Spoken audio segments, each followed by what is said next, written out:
네, 12주차에서는 사회성 발달 두 번째 시간으로 애착 발달에 대해서 살펴보도록 하겠습니다. 자, 목차에서는 첫 번째 애착 이론, 애착의 측정, 애착에 영향을 미치는 요인, 애착과 이후의 발달, 그다음 아빠 애착 및 복합 애착, 애착과 문화의 순입니다. 자, 여러분 12주차 1강입니다. 1강에서는 애착 이론, 그다음 애착을 어떻게 측정하는지, 이런 애착이 미치는 요인에 대해서 살펴보도록 할게요.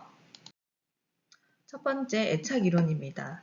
자, 먼저 애착을 정의를 하자면 애착은 어태치먼트라고 해서 뭔가 이렇게 밀착되고 이제 정서적인 유대 관계를 형성하는 거, 뭐 그런 용어로 정의할 수 있는데, 자, 갓 태어난 영아가 이 세상을 살아가기 위해서 어떻게 보면 가장 필요한 끈끈한 유대 관계입니다. 그래서 영아가 자, 처음 만나는 주 양육자, 예를 들면 대표적으로 이제 엄마가 될 수 있겠죠. 그 다음에 또는 이제 엄마가 직장 여성이라든지 주 양육자 역할을 할 수 없다면 또 다른 이제 누군가가 되겠죠. 그래서 뭐 아빠가 될 수도 있고 뭐 외할머니가 될 수도 있습니다. 자, 어쨌든 주 양육자 또는 특별한 사람과 영아가 주고받으면서 끈끈이 맺는 친밀하고 아주 강력한 정서적인 유대관계를 우리는 애착이라고 합니다. 자, 여러 가지 이제 애착 이론들이 쭉 나오고 있는데요. 그 첫 번째가 정신분석 이론입니다.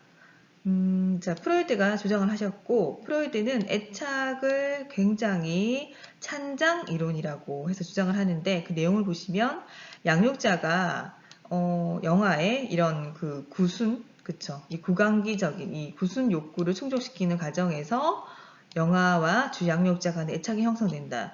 그래서 프로이드의 정신분석학적 이론에 따르면, 이제 먹이를 주는 대상, 주로 엄마가 되겠죠. 그래서 그 영아의 이런 그 구순의 욕구를 만족시키는 이 대상에게 특별히 영아가 애착을 형성한다라고 주장하는 거, 뭐 그럴듯한가요? 뭐 대부분의 많은 아이들이 이제 주 양육자의 이제 엄마와 애착을 형성하는 것이기 때문에 뭐 그럴듯한 이론이 되기도 합니다. 자, 두 번째, 에릭슨이 말했던 정신분석학적 이론은 에릭슨은 좀 프로이드와 다르게 주장하는데 음식은 아니다. 1차적인 음식보다는 양육자의 1차적인 일관적인 반응을 통해서 신뢰관계를 더 중요하게 생각한다. 자, 이 주 양육자가 일관적인 반응을 영아와 지속적으로 맺음으로써 이 세상 믿을만 하구나. 내가 울 때 엄마가 이렇게 반응을 해주고 내가 응가를 해서 막 짜증을 내면 엄마가 깨끗하게 갈아주고 또는 내가 열이 나서 막 찡찡거리고 운다 그러면은 빨리 약을 먹던지 병원에 데려가서 나를 덜 아프게 해준다. 라는 지속적인 이 일관적인 반응을 통해서 신뢰관계를 형성한다라고 주장하는 거. 여러분이 봤을 때는 어때요? 조금 더 심화 발전된 이론이 프로이드보다는 에릭슨이겠죠? 자, 이 두 가지가 대표적인 정신분석학적 이론이고요. 자, 두 번째 이론입니다. 학습 이론은 학습 이론에서 애착이 조건화를 통해서 형성된다라고 보는 이론이고요. 교육에서는 접촉 위안이다. 그래서 접촉 위안은 단순히 음식을 제공하는 것보다 신체 접촉이 더 중요하다라는 거.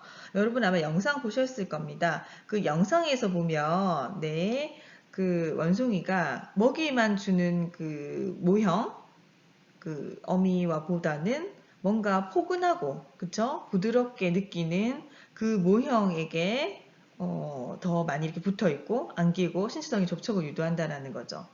자, 그래서 이 이론이 나온 이후로 우리가 이제 베이비 마사지라든지 엄마가 포근하게 이렇게 아기를 안아주는 거, 신체적인 스킨십의 중요성이 더 부각되고 현재까지도 내려오고 있는데 뭐 그럴듯한 이론인가요? 어쨌든 학습 이론은 좀 더 편안함을 느끼게 하는 접촉 위안이 단순히 먹이를 주고 하는 것보다 그래서 이제 이들은 프로이드 이론을 이제 반박합니다.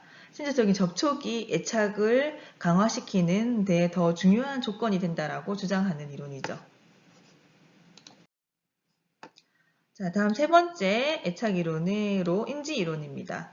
자, 인지 이론에서는 양육자와 애착을 형성하기 위해서 영아는 다른 사람들과 양육자를 구분할 수 있어야 된다. 그래서 자주 바라보는 내 엄마와 낯선 이의 얼굴을 구분하는 인지적인 어느 정도의 능력이 발달하고 시각 발달이 된 이후에 뭔가 애착이 생긴다라는 주장. 자, 그 다음 특히 여기 인지 이론에서는요. 자, 눈앞에 양육자가 없더라도 이 세상에 사라진 게 아니라는 대상형성성이 형성된 이후에 뭔가 특별한 관계인 애착이 된다라는 거. 그래서 애착이 형성되는 시기와 대상형성성이 형성되는 태어난 7, 8개월 요 시기가 맞물리더라 라고 주장을 하고 있습니다. 뭐 그럴듯한가요? 그쵸? 그래서 인지 이론에 따르면 갓 태어난 아기에게 아무리 엄마가 잘해주고 한다 하더라도 애착이 형성되지 않고 자, 7, 8개월 된 생후 7, 8개월 된 이쯤 시기에 대상형성성이 생겨서 늘 보던 엄마가 내 눈앞에 사라진다 하더라도 내 엄마가 영원히 있을 거야. 언젠가는 내 눈앞에 다시 나타날 거야 라는 거. 그 다음에 뭔가 주로 나를 케어해주는 이 양육자와 낯선 이의 그 사람과의 얼굴이라든지 그런 느낌 이런 것들을 구분할 수 있는 시기 어느 정도 인지가 발달된 이후에 애착이 형성된다라고 주장하고 있습니다. 자, 네 번째 애착 이론은요. 동물 행동학 이론인데요. 자, 애착 형성 과정을 쭉 살펴본 결과 생존과 굉장히 밀접하게 직결된 문제로 보고 있습니다. 대표적인 것이 이제 각인 이론인데요. 여러분 이것은 갓 태어난 새끼 오리가 위험으로부터 보호받기 위해서 태어났었을 때 처음 본 대상을 끝까지 따라간다. 그래서 그 처음 본 대상을 어미로 생각해서 쫓아다니는 본능적인 행동을 대표적으로 얘기합니다. 로렌츠의 이제 오리 실험인데, 로렌츠가 이 각인 이론을 실험하기 위해서, 그러니까 아기 오리가 태어나는 순간에, 실제 이제 어미 오리를 둔 게 아니라, 이렇게 이제 움직이는 인형과 같은 그 오리 인형을 뒀는데, 이 아이들이 자기 어미에게, 이런 그 각인 효과를 보인 것이 아니라, 이게 움직이는 인형에게 보였다라는 거. 그래서 태어났었을 때 처음 본 대상에게 본능적으로 그 어미를 쫓고 애착을 느끼게 되는 이런 현상을 우리는 각인 이론이라고 합니다. 자, 그 다음에 이제 큐피 인형 효과를 보시면 되는데요. 영아가 태어났었을 때 외형적인 특징이 양육자로부터 관심과 사랑을 이끌 수밖에 없게끔 되어 있다. 이게 이제 굉장히 귀엽다라는 이제 큐피 인형 효과인데, 자, 갓 태어난 영아가 아무것도 못하죠. 그러면 성인의 입장에서 아이가 굉장히 이렇게 못생기고 뭔가 귀엽지 못하고, 뭐 성인의 모습에 축소판이다. 라고 한다면은 덜 애정을 보인다라는 거예요. 자, 그런데 이 큐피 인형 효과에 따르면, 사람도 마찬가지고, 갓 태어난 영아, 자, 아무리 무서운 그 사자나 호랑이를 하더라도 왜 애기 새끼들 호랑이는 굉장히 귀엽죠. 그런 것처럼 모든 동물, 인간이 무조건 애기는 뭔가 귀여워서 보호 본능을 이제 일으킨다. 그래서 주변의 양육자로부터 사랑과 관심을 이끌 수밖에 없다라는 이 큐피 인형 효과를 동물 행동학적 이론에서는 주장하고 있습니다. 뭐 그럴듯하죠. 자, 두 번째 살펴볼 것은요. 애착을 그럼 어떻게 측정하는가입니다. 자, 대표적인 것이 낯선 상황 절차인데요. 이 낯선 상황 또는 스트레스를 받는 상황에서 자, 영아가 주 양육자인 부모에게 어떻게 행동하고 어떤 반응을 하는지와 관련돼서 실험을 하는 방법입니다. 자, 1화를 한번 보실게요. 사건에 따라서 관찰되는 애착 행동을 살펴보시면 될 것 같습니다. 자, 부모와 영아는 놀이방을 소개받고요. 그 다음에 영아가 노는 동안 이제 부모가 같이 앉아 있습니다. 자, 이때 사실은 애착 형성된 애들 같은 경우는 부모를 안전기지로 보고 있겠죠. 그 다음에 이제 세 번째 상황에서 낯선 사람이 들어와서 부모와 이야기를 합니다. 자, 이때 애가 느껴야 될 것은 낯선 이에 대한 불안을 느끼는 게 정상 안정 애착 대상이 되겠습니다. 그다음 네 번째, 이제 부모가 나가면 누가 남게 됩니까? 영아가 좀 불안해하면서 낯선 사람이 이제 위안을 괜찮아 뭐라 그러는 이렇게 위안을 제공하는 상황이 되겠습니다. 이때 아이는 분리불안을 느껴야 되겠죠? 그 다음에 다섯 번째 일화는 이제 부모가 돌아오고 영아가 불안해하면서 위안을 제공하는 거. 이때 낯선 사람은 이제 나가는 상황. 이때는 재결합해서의 행동을 보여야 되고요. 부모가 왔을 때 앉는다든지 다시 한번 안정감을 느끼는 상태가 안정애착 형성된 상태. 여섯 번째 일화는요. 부모가 다시 방을 나갑니다. 이때 다시 이제 분리불안을 느껴야 되고요. 그 다음에 이제 일곱 번째 일화는 낯선 사람이 다시 들어와서 위안을 제공하는 거. 이때는 낯선 이에 의해서 위로를 받는 능력이 생겨나는 단계. 그 다음에 마지막 일화는 부모가 돌아와서 주의를 다시 돌리려는 상황. 자, 이때는 재결합된 행동이 나타나야 되는 거. 그래서 이렇게 쭉 낯선 상황에 대한 절차에 따라서 아이의 애착 행동의 반응을 보고 우리는 애착을 측정할 수 있습니다. 자, 이렇게 측정했었을 때 4가지 애착 유형으로 구분해서 애착 유형이 나누어졌는데요. 첫 번째, 이제 가장 바람직한 안정 애착 유형입니다. 자, 이때 안정 애착형의 유형의 영아들은요. 이제 그 양육자가 분리되었을 때 나타난 특징은 스트레스를 받지만 일단은 곧 안정을 되찾는 거. 왜? 지금 현재 내 눈앞에 보이지 않지만 내 양육자인 내 그 애착 대상의 엄마는 언젠간 다시 나를 보호하러 나타날 것이야. 그러니까 자기 스스로 이제 진정을 하고 있는 단계. 이런 아이들이 안정 애착 아이들이고요. 다시 이제 주 양육자가 나타났어요. 재결합했었을 때 반응은 안아주고 뭐 이렇게 하는 긍정적인 반응을 보인다라는 거. 자, 이러한 형태가 안정 애착 애들입니다. 자, 나머지가 이제 불안정 애착 유형인데요. 불안정 애착 유형은 총 3가지로 나눌 수 있습니다. 불안정 애착 유형으로 회피 애착. 자, 분리되었을 때는 반응이 없어요. 그런데 재결합했었을 때는 긍정적으로 보이지 않고 오히려 시선을 회피합니다. 이 아이들 같은 경우 특징은요. 주 양육자가 있거나 없거나 별로 나에게 안정기지, 애착의 대상이 아니다라고 판단을 해버린 경우. 그래서 주 양육자가 어떠한 영향도 미치지 못하라는 케이스가 되겠습니다. 그 다음에 우리나라에서 좀 불안정 애착아들로 많이 나타나는 유형이 저항애착 아이들인데요. 자, 엄마가 분리됐을 때 스트레스를 굉장히 많이 받습니다. 뭐 울고 불고, 뭐 불안을 느끼고, 어떻게 해야 할지를 모르고 이런 유형으로 나타나고요. 엄마가 나타났어요. 재결합했었을 때 엄마에게 매달리고 막 원망하듯이 밀고 막 때를 쓰거나, 네. 돌아왔었으면은 반기고 이렇게 엄마 왔네 이렇게 해야 되는데 아이들이 뭡니까 이제 원망을 삼아서 어디 갔었어 나를 왜 불안하게 만들었어 라고 해서 엄마에게 상당히 양가적인 반응을 보이는 케이스가 저항애착입니다.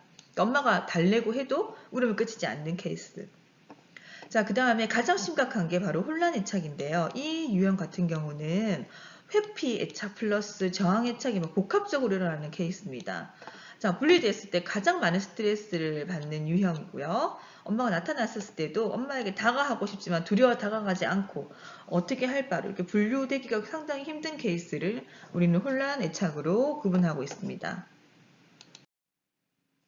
자, 두 번째 애착을 측정하는 방법인데요. 네, AQS 방법인데요. 이것은 영아 이후에 애착을 측정할 수 있는 방법으로 자, AQS는 연령과 문화에 상관없이 전 세계적으로 다양한 배경에서 측정될 수 있다는 게 가장 큰 장점입니다.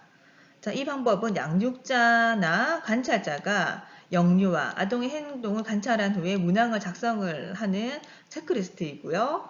타당한 검사를 목적으로 제시된 문항이 포함되어 있습니다. 자, 주로 애착 유형은요, 안정성과 의존성을 측정할 수 있고, 이 안정성 점수가 높은 아이일수록 양육자를 안정기준으로 삼고 안정애착의 케이스로 분류될 수 있습니다. 자, 어쨌든 다양한 행동에 대해서 관여할 수 있다는 것이 특징이죠. 자, 세 번째는요, 내러티브 기법입니다. 자, 우리가 이제 그 아동이나 청소년뿐만 아니라 성인을 대상으로 사용할 수 있습니다. 여러분 이 방법을 사용해서 여러분의 이제 애착 정도를 측정할 수 있겠죠. 자, 성인 애착 면접 방법인데요. 어린 시절 이제 엄마와 주 양육자의 관계가 어땠는지를 회상해서 쭉 내러티브 해보는 방법. 대답의 유형으로 애착 유형을 나눌 수 있고요. 자, 크게는 이제 자율형, 거부형, 몰입형, 미해결 또는 비조직형의 애착 유형 총 4가지로 분류해서 나눌 수 있습니다. 다음 세 번째로 이런 애착에 영향을 미치는 다양한 요인들에 대해 살펴볼 건데 첫 번째 가장 큰 게 이제 부모의 영향입니다. 자, 이것은 양육 가설이라고 부르는데요. 자, 양육자의 특성이 자녀의 애착 형성에 어떻게 보면 가장 큰 영향을 미친다라고 하는 양육 가설입니다. 자, 양육자의 유형에 따라서 양육 특성을 구분할 수 있습니다. 첫 번째, 안정 애착을 형성한 영아의 양육자인 경우. 자, 특징은 양육의 필요에 굉장히 민감하게 반응하고 긍정적인 태도를 보일 때 당연히 안정 애착을 형성하게 되는 거죠. 그 다음에 이제 불안정 애착 중에서도 회피 애착을 형성한 영아의 양육자의 특징을 보시면, 자, 영아가 필요에 적절하게 반응하지 못하고 영아가 양육자를 회피하게 되는 거. 그러니까 이 세상 믿을 사람이 하나도 없어 라고 해서 엄마의 이런 양육 행동이 그러면 회피 애착으로 갈 수밖에 없다라는 거. 자, 그 다음 불안정 애착 중에서 저항 애착을 형성한 영아 양육자의 특징은요. 대부분 영아의 필요에 일관되지 않고 엄마가 이제 감정 기복이 심하다든지 뭔가 약간 산후 우울증, 뭐 초기 단계 우울증을 가지고 있는 엄마들이 기분 좋을 때는 막 잘해줬다가도 본인이 기분이 나빠진다 그러면 화를 내거나 이렇게 일관되지 않는 양육 행동을 보인 경우에 저항 애착 아이를 많이 보인다고 합니다. 그 다음에 마지막으로 이제 심각한 케이스, 혼란 애착 형성한 영아 양육자는요, 영아의 필요를 무시하거나 학대함. 그래서 엄마가 극심한 불안감, 극심한 그 산후 우울증. 그 다음에 이제 엄마가 뭔가 그 정신적으로 이제 문제를 가진 케이스의 경우에 많이 나타나는 혼란 애착의 아이들입니다. 치료되지 않은 심리적 외상을 가지고 있는 경우가 대부분 많고요. 네, 이러한 것들이 아이에게 영향을 줘서 혼란 애착을 많이 일으킨다고 합니다. 자, 두 번째 아동의 영향은요, 기질가설입니다. 자, 기질가설은 영아의 기질에 따라서 애착 유형이 결정된다라고 주장하는 이론이고요. 자, 더 자주, 더 오래 오는 아이 같은 경우에는 약간 조금 까다로운 기질의 아이죠. 그래서 우리가 이제 기질과 애착을 살펴봤었을 때 까다로운 기질의 영아일수록 불안정 애착 중에서 저항 애착을 나타내는 비율이 상당히 높더라라는 경우입니다. 자, 이 기질 가설 이론에 따르면 순환 기질의 아이들 경우에는 안정 애착을 맺을 확률이 굉장히 많다라는 거. 그 다음에 약간 좀 더딘 기질의 아이들 같은 경우는 예를 들어 엄마가 잘 받아주고 했었을 경우에는 그 긍정적인 안정 애착을 가지는데 그렇지 못하고 막 이렇게 재촉한다든지 화를 낸다든지 이렇게 했었을 경우에는 이 아이들 역시도 믿을 사람 없어 해서 불안정한 회피라든지 또는 저항 애착으로 빠질 가능성도 상당히 높다고 합니다. 자, 세 번째는 부모와 아동의 상호작용이 애착에 영향을 미친다라는 건데요. 네, 스틸 페이스 절차를 한번 보실게요. 양육자가 영아에게 무표정한 표정을 지었을 때 영아의 반응을 통해서 이후의 애착 유형을 우리는 예측할 수 있다는 재미있는 이론입니다. 자, 스트레스를 잘 조절했던 영아는 생후 9개월 이후에는 굉장히 높은 공동주의 능력을 보이고 뭔가 상호작용이 된다는 거죠. 그래서 같은 대상을 보고 같이 엄마와 함께 공동주의, 그러니까 같이 소통하고 있다는 거. 이러한 공동주의 우수한 능력을 보이고 12개월 이후에는요, 더 많은 비율의 아이들이 안정애착으로 분류됐다고 합니다. 자, 그래서 엄마가 무표정한 얼굴을 지었었을 때 뭔가 엄마를 다시 돌리려고 까르르 반응을 한다든지 자신이 스스로 스트레스를 조절을 잘하는 아이일수록 이후에 안정 애착을 가질 확률이 높다라는 얘기입니다. 자, 그 다음에 내적 작동 모델인데요. 이 내적 작동 모델 같은 경우는 이런 내적 작동 모델이 이미 가지고 태어날 때 머릿속에 딱 세팅이 되어 있다고 합니다. 그래서 어떤 모델을 가졌는지에 따라서 자신과 타인 또는 이 둘 간의 상호작용에 대해서 특정한 패턴을 기대하게 되어 있다라는 이론입니다. 자, 총 그 4가지 형태를 보실 수 있겠는데요. 자, 어떤 모델을 가지고 있었을 때 안정애착인지 다 잘 아시는 것과 같이 자, 타인에 대한 모델도 긍정적이고 자기 모델 또한 긍정적일 때 1차 안정애착을 가집니다. 그래서 자신에 대해서 신뢰성을 가지고 새로운 일에 대해서 도전하는 케이스. 자, 그런데 자, 타인에 대한 모델은 긍정적인데 자기 모델이 부정적인 아이들은요. 1차 저항애착의 유형을 보입니다. 상호관계에서는 안정애착을 형성을 하는데 몰두를 하게 되겠죠. 그 다음에 자, 타인에 대해서 모델이 부정적이고 자기 모델이 긍정적인 아이들은요. 나는 괜찮은데 믿을 사람 없어. 1차 회피 애착입니다. 타인과 친밀한 관계나 애착을 형성하는 것을 포기하게 되는 케이스. 그 다음에 가장 심각한 게 자기 모델도 부정적이고 타인 모델도 부정적인 아이들. 혼란 애착, 해체 애착이죠. 타인과 자기 자신 모두 신뢰하지 못하고 정서적 물리적으로 상처받을까봐 두려워하는 케이스가 되겠습니다.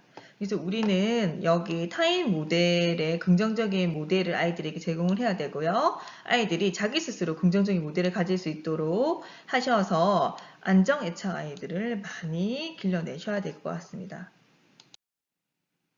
12주차 2강입니다. 2강에서는 애착 이후의 발달, 애착이 이후에 어떤 것들의 발달에 영향을 미치는지, 그 다음에 최근에 이슈가 되고 있는 아빠 애착, 복합 애착에 대해 살펴보고요. 애착과 문화적인 측면에 대해 살펴보도록 할게요.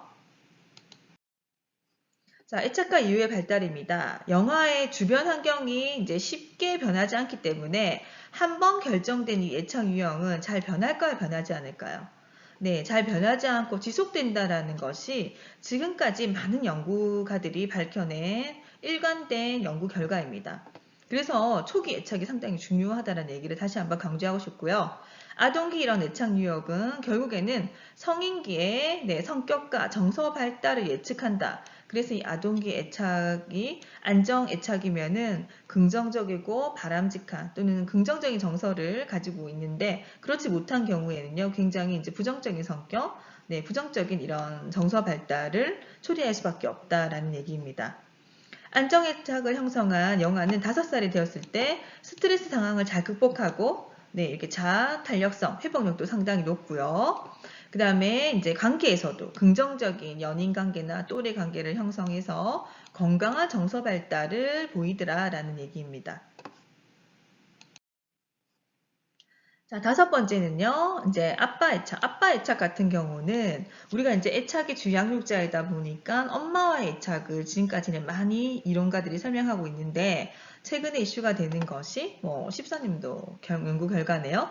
자녀에 대한 아빠 애착 시기와 정도는 엄마 애착과는 시기나 애착 정도는 다르지 않다, 유사하다 라는 패턴의 결과를 보이고 있고요. 대신에 보시면 엄마와 자녀 애착은 엄마가 영아를 보살피고 그다음 어떻게 잘 케어하는지에 따라서 형성되는데 자, 아빠와 자녀 애착은 뭐와 관계되냐면 놀이와 관계가 됩니다. 자, 그렇기 때문에 아빠가 자기의 자녀와 긍정적인 안전 애착을 형성하기 위해서는 케어나 양육보다는 어떻게 놀이의 대상으로 인식하기 때문에 얼마큼 잘 긍정적으로 놀이 대상이 되어주느냐 그 다음에 이제 놀이를 재밌게 해주느냐에 따라서 결정됩니다. 자, 자녀가 놀이를 주도할 수 있도록 해주고 양심적, 유체적으로 지원을 해주는 아빠의 태도는 이후에 안정애착과 굉장히 밀접한 관련이 있더라라는 연구 결과가 현재까지도 많이 보고되고 있습니다. 다음은 복합애착입니다. 자, 복합애착은요, 멀티플입니다. 자, 여러분이 이제 애착에 대해서 공부를 하실 때 주 양육자와의 정서적인 밀접한 유대관계라고 설명을 하셨죠. 자, 그런데 이 애착하는 대상이 한 명일 필요는 없다라는 거예요. 그래서 엄마, 아빠, 외할머니, 그 다음에 이제 이모, 고모 이렇게 해서 주로 자주 만나는 이 성인의 대상과 밀접한 정서적 유대관계를 가질 수 있더라라고 하는 게 최근에 이제 애착 이론가들이 밝혀낸 복합 애착입니다. 자, 복합 애착이란 엄마를 포함해서 A라는 1인 주 양육자를 포함해서 여러 사람들과 정서적인 유대관계를 맺는 것 또한 상당히 중요하다라는 얘기예요. 그래서 초등학생이라든지 중고등학생 아니면 여러분 대학생 나이에 굉장히 인간관계를 잘하고 이런 친구들을 보면요. 어렸을 때 이 복합 애착에서의 대상자들과 긍정적인 안정애착을 맺은 친구들이 상당히 많이 보고되고 있습니다. 자, 그 다음에 또 최근에 이슈가 되는 게 이런 그 가정 베이스에서의 엄마, 아빠, 할머니를 떠나서 최근에 많이 이슈가 되는 것이 그러면 이제 영아기, 어린이집에 보내는 아이들의 경우에는 지금 이제 우리나라의 경우에는 대부분의 엄마들이 일을 하지 않는다 하더라도 99% 아이들이 대부분 어린이집에 다니고 있습니다. 물론 이제 만 0세부터 가는지 2세부터 가는지의 차이가 있긴 하지만 어쨌든 이 영아들이 처음 만나는 대상의 교사, 보육교사이죠. 보육교사와의 이런 안정 애착이 이슈가 되고 있는데 엄마 자녀 간의 관계를 이 보육교사와의 안정 애착이 보완해 주기도 하고요. 어떻게 보면 이들의 역할이 더 크다라는 연구 결과도 있습니다. 그래서 이들의 애착관계가 아동의 사회 정서, 집중력, 시청각 인지 능력의 발달을 도와준다라는 연구 결과들이 상당히 많이 나오고 있습니다. 다음 마지막으로 애착과 문화입니다. 자, 문화마다 안정성을 측정하는 기준이 다를 수 있고요. 양육자의 민감성을 측정하는 정의 또한 달라질 수 있습니다. 자, 특히나 이제 집단주의 문화인 경우에는요. 우리나라도 개인주의보다는 약간 집단주의죠. 일본, 우리나라 이런 약간 조금 동양의 문화에서는 엄마의 민감성은 자녀와의 정서적인 친밀도와 상당히 관련된다라고 정의하고 있고요.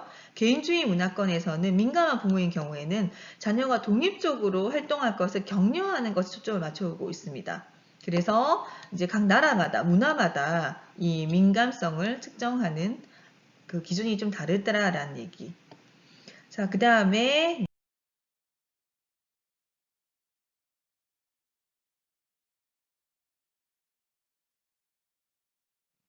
네, 다음은 응석 표현 대 수용 관계를 측정하는 아마에 대해 살펴보도록 하겠습니다. 자, 이것은 혼자 할 수 있는 일을 양육자에게 요구하고 양육자가 이거를 받아들이는 수용 관계. 그래서 우리가 이제 대부분 응석의 표현이라고 많이 하죠. 응석의 표현에 대해서 양육자가 얼만큼 수용을 해주는가가 애착을 결정한다. 자, 일본의 이런 문화와 특성을 반영을 한 게 바로 이제 아메에라고 대표를 하고 있는데, 이 아메에는 사회적인 유능감과 굉장히 정적인 상관관계를 가집니다. 자, 그래서 아이들의 응석 표현에 얼마만큼 우리가 수용, 대응해주고 이렇게 관계를 맺게 하는지도 이거 어떻게 보면 애착을 대표하는 거죠.